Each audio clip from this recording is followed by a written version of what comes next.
अखिलेश यादव के जन्मदिन पर होर्डिंग के जरिए उन्हें पीएम प्रोजेक्ट करने वाले समाजवादी पार्टी के प्रवक्ता फखरुल हसन चांद का कहना यह है कि दिल्ली का रास्ता यूपी से ही होकर जाता है।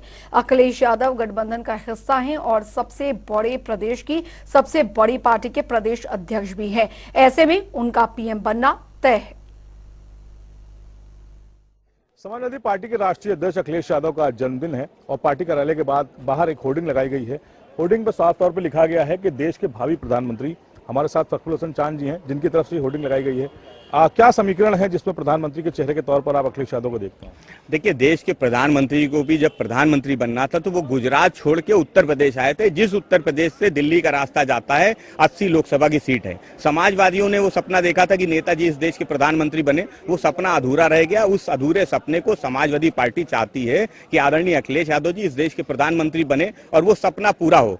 और क्या बगैर उत्तर प्रदेश से भारतीय जनता पार्टी को हराए भारतीय जनता पार्टी को सत्ता से बाहर का रास्ता दिखाया जा सकता? मैं समझता हूं नहीं दिखाया जा सकता। इसलिए समाजवादी पार्टी ने उत्तर प्रदेश में विधानसभा चुनाव में भी 35% से ज्यादा वोट शेयर प्राप्त किया था। मैनपुरी घोसी में भारतीय जनता पार्टी को भारी अंतर से हरा के दिखाया था। तो समाजवादी पार्टी ही एकमात्र इंडिया गठबंधन में ऐसा दल है जो भारतीय जनता पार्टी को स्पष्ट रूप से सत्ता से बाहर कर सकता है, जहां से 80 लोकसभा की सीट आती है, जहां से भारतीय जनता पार्टी लगातार 2 बार सरकार बनाने का काम कर रही है। इसलिए अब वो माहौल है। आदरणीय अखिलेश यादव जी लगातार पिछड़े, दलित, अल्पसंख्यक, किसान, मजदूर, आदिवासियों की बात कर रहे हैं, उनके हक की लड़ाई को लड़ रहे हैं पूरे देश के दौरे पे। तो समाजवादी पार्टी के नेताओं, कार्यकर्ताओं को वो सपना है कि देश के प्रधानमंत्री आदरणीय अखिलेश यादव जी बने। इंडिया गठबंधन के हम दूसरे दलों से भी अपील करेंगे कि उत्तर प्रदेश ही एक ऐसा राज्य है जहां से भारतीय जनता पार्टी को रोका जा सकता है और आदरणीय अखिलेश यादव जी को ताकत दी जाए, उनके चेहरे को ताकत दी जाएगी तो ये हमारी जो लड़ाई है वो आसान हो जाएगी।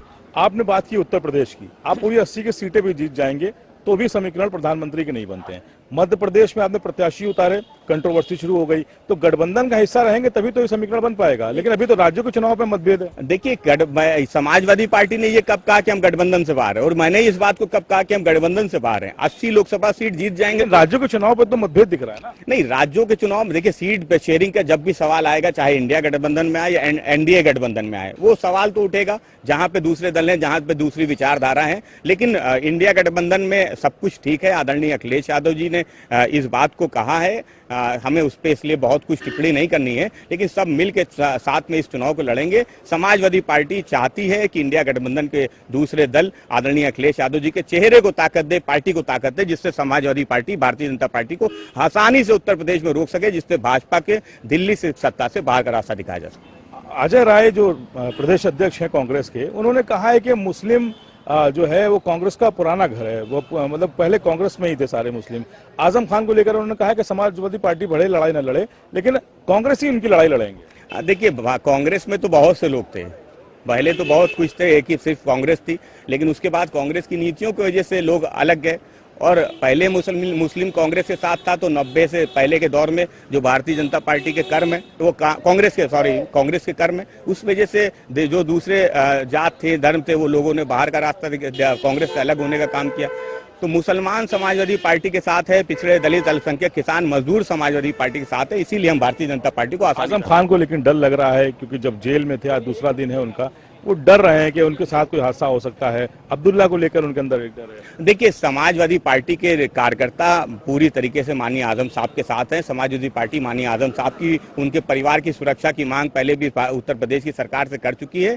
समाजवादी पार्टी माननीय आजम साहब की जो कानूनी लड़ाई है, उस लड़ाई को लड़ रही है। आने वाले समय में इस फैसले को ऊपरी अदालत में चुनौती दी जाएगी और निसंदेह जिस तरीके से पहले माननीय आजम साहब एक मामले से बरी हो चुके हैं, बाइज्जत बरी किए गए, इस मामले से भी बरी हो जाएंगे। बहुत शुक्रिया हमसे बात करने के लिए। देखिए, फखरुल हसन चांद जी हैं, प्रवक्ता हैं समाजवादी पार्टी में।